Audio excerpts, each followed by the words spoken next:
അസുഖം മൂർച്ഛിച്ച് കിടപ്പിലായാൽ മരുന്നുകളും പ്രാർത്ഥനയും കൊണ്ട് ഭേദമാവുമെങ്കിൽ പിന്നെ ഏറെ നാളത്തേക്ക് മരണത്തെ ഭയക്കണ്ടെന്ന തിരുമേനി പറഞ്ഞത്.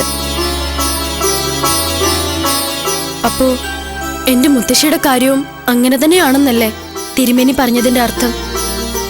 അതെ, അത് തന്നെയാണെന്ന് നമുക്ക് വിശ്വസിക്കാം, പ്രാർത്ഥിക്കാം.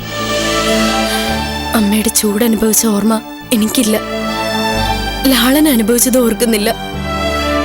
ഓർമ്മ വെച്ച കാലം മുതൽ മുത്തശ്ശിയുടെ ചൂട്, ലാളന, സാന്ത്വനങ്ങൾ, ഉപദേശങ്ങൾ, സാരോപദേശ കഥകൾ ഇതൊക്കെ കണ്ടും കേട്ടും അനുഭവിച്ചുവാ ഞാൻ വളർന്നത്. മുത്തശ്ശി ഇല്ലാത്തൊരു ലോകത്തെക്കുറിച്ച് സങ്കല്പിക്കാൻ പോലും എനിക്ക് കഴിയില്ല ചേച്ചി.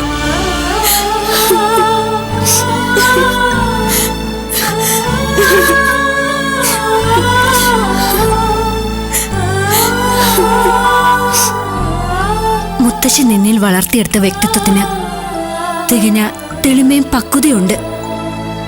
അതുകൊണ്ടാ ചേച്ചി പറയുന്നത്. എന്നായാലും യാഥാർത്ഥ്യത്തോട് പൊരുത്തപ്പെടാൻ എന്റെ കുട്ടിക്ക് കഴിയണം. നിനക്ക് നിന്റെ മുത്തശ്ശിയോടുള്ളതിനേക്കാൾ അഭേദ്യമായ ബന്ധം എനിക്കെന്റെ പെറ്റമ്മയുമായിട്ടുണ്ടായിരുന്നു. പെറ്റമ്മയില്ലാത്ത ഒരു ജീവിതവുമായി പൊരുത്തപ്പെടാൻ എനിക്ക് കഴിയുന്നില്ലേ? മാത്രമല്ല, സ്നേഹിച്ചൊപ്പം നിൽക്കാൻ ഒരു ഭർത്താവില്ലാത്ത ജീവിതവുമായി ഈ ചേച്ചി സമരസപ്പെട്ടു പോകുന്നില്ലേ? താരാട്ട് പാടാനും ഓമനിക്കാനും ഒരു കുഞ്ഞില്ലാത്ത ജീവിതവുമായി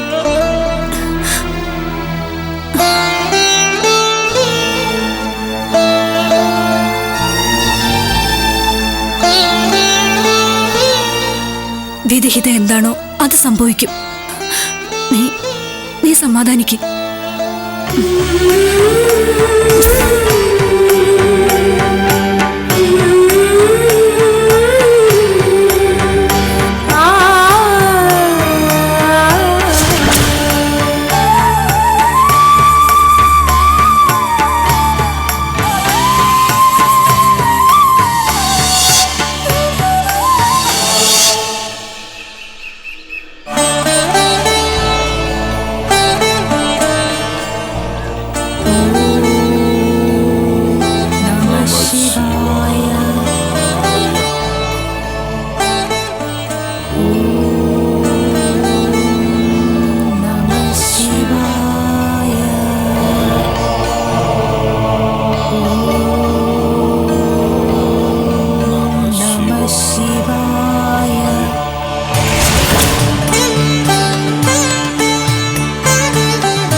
മഹാരാജൻ, നമ്മൾ തൃക്കടയൂർ ക്ഷേത്രം സന്ദർശിച്ചിട്ട് നാളുകൾ ഒത്തിരി ആയല്ലോ. ഇന്ന് പ്രാർത്ഥിച്ചുകൊണ്ടിരുന്നപ്പോ നാം അടിയന്തരമായി ക്ഷേത്ര ദർശനം നടത്തണമെന്ന് മനസ്സ് മന്ത്രിക്കുകയുണ്ടായി. നമുക്ക് ഇന്ന് തന്നെ ക്ഷേത്ര ദർശനം നടത്തിയാലോ? ഉടനെ ക്ഷേത്രദർശനം അനിവാര്യമാണെന്ന് ഭഗവാൻ നമ്മയും അറിയിക്കുകയുണ്ടായി. ഇന്നലെ രാത്രി നമുക്കുണ്ടായ ഒരു സ്വപ്ന ദർശനത്തിലൂടെ അതീവ ഹൃത്യവും ചേതോഹരവുമായ ഒരു രത്നഹാരം അണിഞ്ഞുകൊണ്ട് തൃക്കടയൂരപ്പൻ നമ്മുടെ മുന്നിൽ വന്ന് പുഞ്ചിരി പൊഴിക്കുന്നു. അതായിരുന്നു സ്വപ്നം. അങ്ങനെ ഒരു രത്നഹാരം നാം തൃക്കടയൂരപ്പന് കാഴ്ചവെച്ചിട്ടില്ലല്ലോ. പിന്നെന്തേ അങ്ങനെ ഒരു സ്വപ്നം ഉണ്ടാകാൻ? മന്ത്രി, കൽപ്പിച്ചാലും എന്തേ അങ്ങനെ ഒരു സ്വപ്നമുണ്ടാകാൻ കാരണം? അത്തരത്തിലുള്ളൊരു രത്നഹാരം തൃക്കടയൂരപ്പൻ കൊട്ടാരത്തിൽ നിന്ന് പ്രതീക്ഷിക്കുന്നുവെന്നാണ് അടിയന്റെ പഴമനസ്സിൽ തോന്നുന്നത്. മന്ത്രിയുടെ തോന്നൽ ശരിയാണ്. നാഗഭൂഷണനായ ഭഗവാന് രത്നഹാരഭൂഷണനാകാനും ആഗ്രഹമുണ്ടെന്നാണ് ഭഗവാൻ നമ്മെ അറിയിച്ചിരിക്കുന്നത്. സ്വപ്നത്തിൽ കണ്ട മാതൃകയിലുള്ള ഒരു രത്നഹാരവുമായിട്ടായിരിക്കണം ഇനിയുള്ള നമ്മുടെ ക്ഷേത്ര ദർശനം. എങ്കിൽ ഒട്ടും അമാന്തിക്കരുത് മഹാരാജൻ. രത്നഹാരം ഉടനെ സമർപ്പിച്ചിരിക്കണം. മന്ത്രി, കൽപ്പിച്ചാലും സ്വപ്നത്തിൽ ദർശിച്ച രത്നഹാര മാതൃക ഇപ്പോഴും നമ്മുടെ മനസ്സിൽ മായാതെ നിൽക്കുന്നു. അത്തരത്തിലുള്ളൊരു ഹാരം തീർക്കാൻ വിദഗ്ധനായ ഒരു തട്ടാനെ ഏർപ്പാടാക്കണം. കൽപ്പന പോലെ കരകൗശല വിദഗ്ധനായ ഒരു തട്ടാനെ തന്നെ ഏർപ്പാടാക്കാം. വളരെ പെട്ടെന്ന് തന്നെ ഹാരം പണിതീർത്ത് കിട്ടണം. കൽപ്പന പോലെ. മന്ത്രിക്ക് അറിയാലോ തൃക്കടയൂരപ്പനെ. ക്ഷിപ്രപ്രസാദിയാണ്.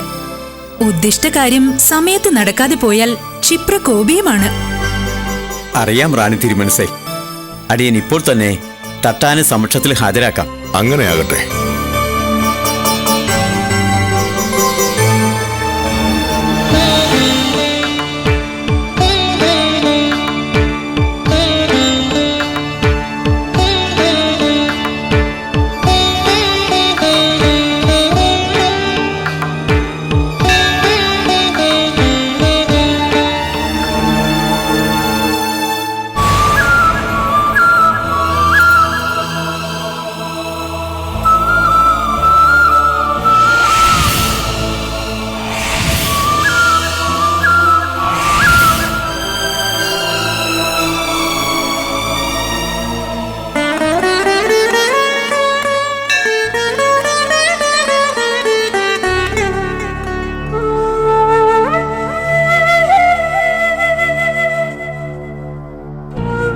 എന്തായി തിരുമേനി?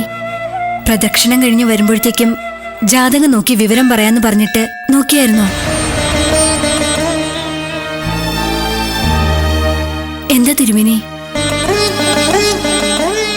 എന്തു പറയാന്, ജാതകപ്രകാരം വള്ളിയമ്മയുടെ ജീവിതം അവസാനിക്കുക.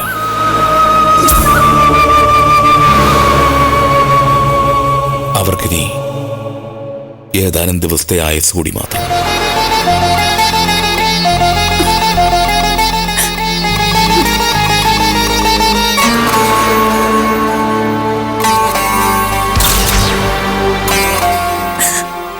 ഞാനിതെങ്ങനെ കനിമൊഴിയോട് പറയും? ഞാൻ എങ്ങനെ അവളെ ആശ്വസിപ്പിക്കും തിരുമേനി? എത്ര നാളുകൾ ഞാൻ കേണപേക്ഷിച്ചിട്ടും തൃക്കടയൂരപ്പൻ എന്റെ പ്രാർത്ഥന കേട്ടില്ലല്ലോ തിരുമേനി. ഭഗവാൻ ഒരു കനിവും കാട്ടിയില്ലല്ലോ.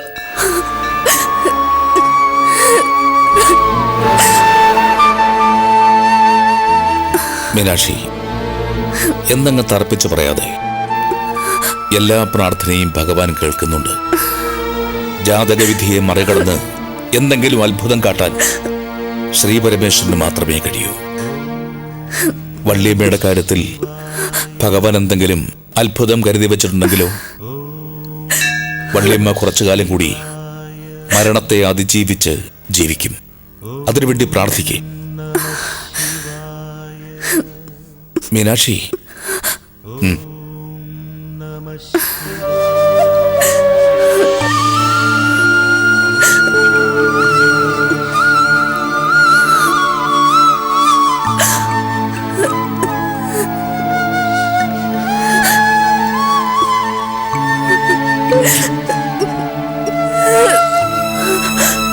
ആ ഭൈരവിയെ കണ്ടിരുന്നെങ്കിൽ ഈ സന്തോഷ വാർത്ത അറിയിക്കായിരുന്നു.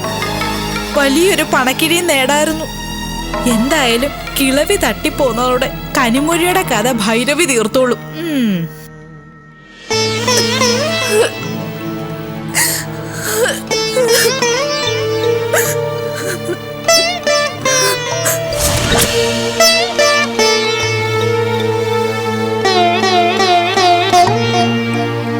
നീ ആരെയായി നോക്കുന്നത്? വല്യമ്മ മുത്തശ്ശിയുടെ ജാതകം കാണിക്കാൻ പോയിട്ട് മീനാക്ഷി ചേച്ചിയെ ഇനിയും കാണുന്നില്ലല്ലോ അമ്മേ. ജാതകം കണ്ടാ മാത്രം പോരല്ലോ മോളെ, അത് മനസ്സിരുത്തി വായിക്കണം, പഠിക്കണം. ഗ്രഹനിലകൾ കൂട്ടിക്കിഴിച്ച് വർത്തമാന കാലാവസ്ഥ ഉറപ്പുവരുത്തണം. അതിനൊക്കെ കുറെ സമയമെടുക്കും. വല്യമ്മ മുത്തശ്ശിക്ക് അനുകൂലമായ ഒരു വാർത്തയുമായി ചേച്ചി വന്നാ മതിയായിരുന്നു. ആ അമ്മേ, ദേ ചേച്ചി വരുന്നുണ്ട്.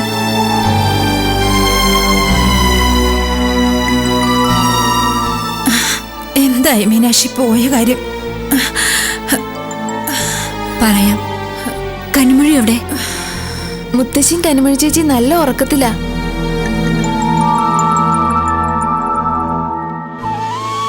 കേൾക്കാൻ സുഖമുള്ള വാർത്തയല്ല പറയാനുള്ളത്. തിരുമേനി ജാതകം വിശദമായി പരിശോധിച്ചു. ജാതകപ്രകാരം വള്ളിയമ്മയ്ക്കിനി ഏതാനും ദിവസത്തെ ആയുസ് മാത്രം.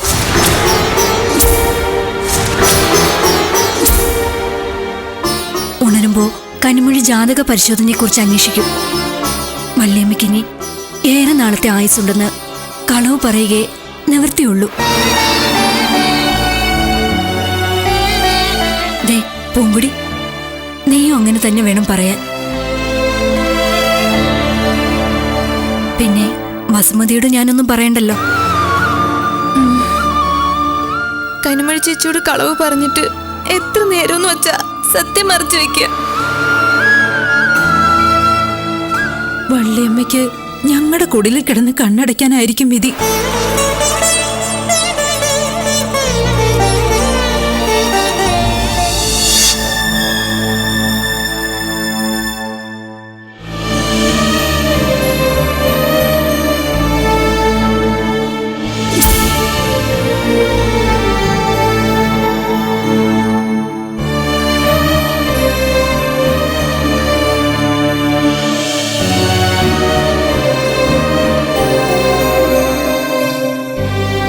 എന്താ ഒരു അസ്വസ്ഥത? തിരുമനസ്സുകൊണ്ട് എഴുന്നള്ളി ഹാരം കണ്ട് ബോധ്യപ്പെടുന്നത് വരെ അടിയൻ ഒരു മനസ്സമാധാനവും ഇല്ല. മന്ത്രി തമ്പുരാൻ ഹാരം കണ്ടതാണല്ലോ. നന്നായിട്ടില്ലേ തമ്പുരാനെ? വളരെ നന്നായിട്ടുണ്ടെന്ന് നാം പറഞ്ഞതാണല്ലോ. മഹാരാജനും റാണി മാതായ്ക്കും ഇഷ്ടപ്പെടും. പൊൻപണവും സമ്മാനിക്കും. സമാധാനിക്കുക. ഓ,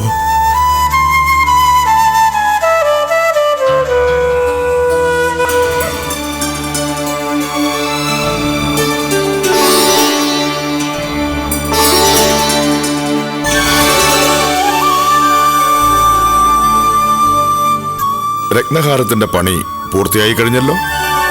അടിയൻ പൂർത്തിയായി കഴിഞ്ഞു തിരുമനസേ.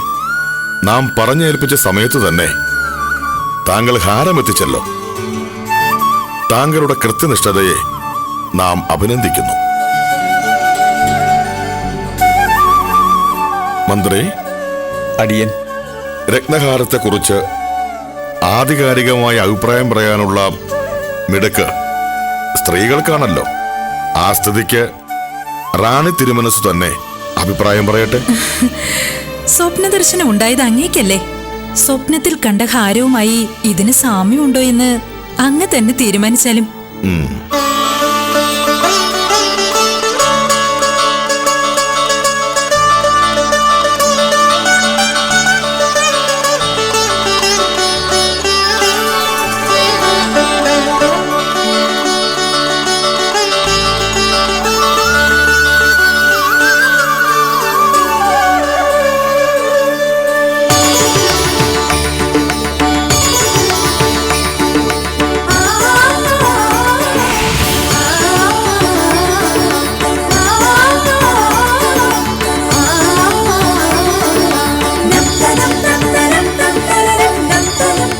സ്വപ്നത്തിൽ കണ്ട രത്നഹാരത്തേക്കാൾ ബഹുകേമം.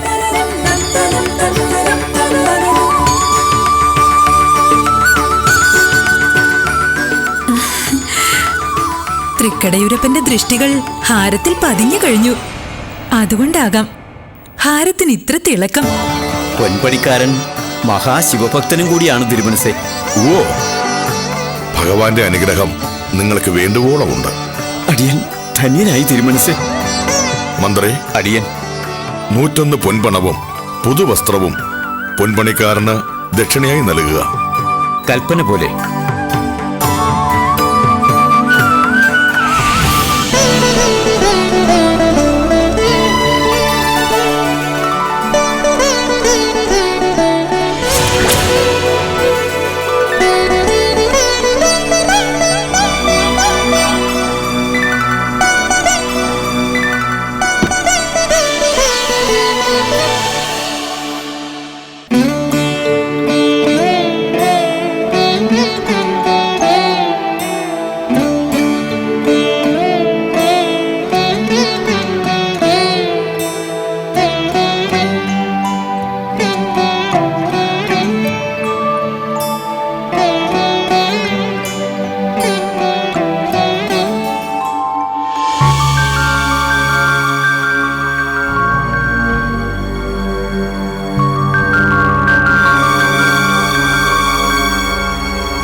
മുത്തശ്ശിയുടെ ജാതകം പരിശോധിച്ചിട്ട് തിരുമേനി എന്തു പറഞ്ഞു ചേച്ചി? അത് പിന്നെ തിരുമേനി എന്തു പറയാൻ, പ്രത്യേകിച്ച് എന്തു പറയാൻ? അമ്മയ്ക്കിപ്പോ വളരെ ദോഷസമയമാണ്. അതുകൊണ്ടാ അസുഖം ഭേദമാകത്തെന്ന് പറഞ്ഞു. അങ്ങനെ തന്നെയാണോ പൊങ്കടി തിരുമേനി പറഞ്ഞത്? ആ, അങ്ങനെ തന്നെ. അധികം വൈകാതെ കാലദോഷം മാറുമ്പോ മുത്തശ്ശി കിടക്ക് വിട്ട് എഴുന്നേക്കൊന്നും പറഞ്ഞു.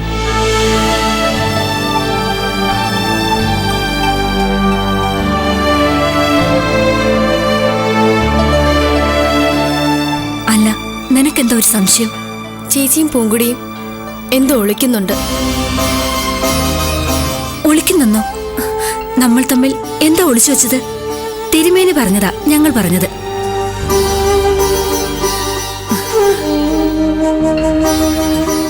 അവര് പറഞ്ഞത് നേരാ കുട്ടി. എനിക്കിപ്പോ രാഹുറിന്റെ മൂർധന്യമാ. രോഗത്താൽ ക്ലേശിക്കേണ്ടി വരുമെന്ന ജാതകവിധി.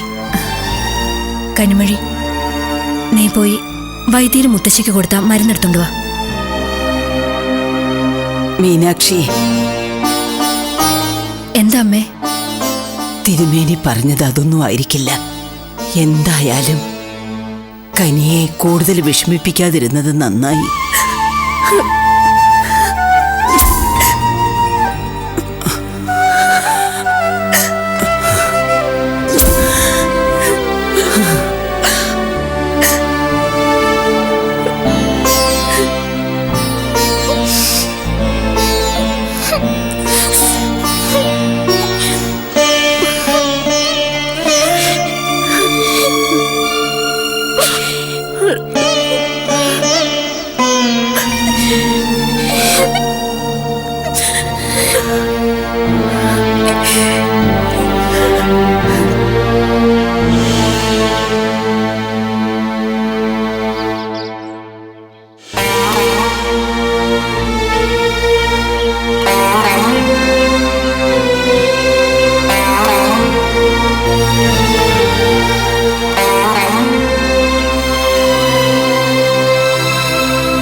കനിമൊഴിയോ? കനിയെ ഞാനൊന്ന് കാണാൻ കാത്തിരിക്കുകയായിരുന്നു. എന്താ? പള്ളിയമ്മയ്ക്ക് ഇപ്പൊ എങ്ങനെയുണ്ട് അസുഖം? ഭേദമുണ്ട്. മരുന്നുകളൊക്കെ മുറതെറ്റാതെ കഴിക്കുന്നുണ്ട്. മുത്തശ്ശിക്ക് എത്രയും പെട്ടെന്ന് സുഖമാവുമെന്ന് മുത്തശ്ശിയുടെ ജാതകം നോക്കി തിരുമേനി പറഞ്ഞത്രേ. തിരുമേനി ജാതകം നോക്കി ആരോട് പറഞ്ഞെന്നാ? മീനാക്ഷി ചേച്ചിയോടും പൂങ്കുടിയോടും പറഞ്ഞു. അയ്യോ കുട്ടി, അവര് നിന്നെ ആശ്വസിപ്പിക്കാൻ വേണ്ടി കളവ് പറഞ്ഞതാ. ജാതകം നോക്കി തിരുമേനി പറയുന്നത് ഈ കാതുകൊണ്ട് കേട്ടവളാ വളർമതി. എന്താ പറഞ്ഞത്? വള്ളിയമ്മയ്ക്ക് ഇനി ഏതാനും ദിവസത്തെ ആയുസ് കൂടിയേ ഉള്ളൂന്ന്.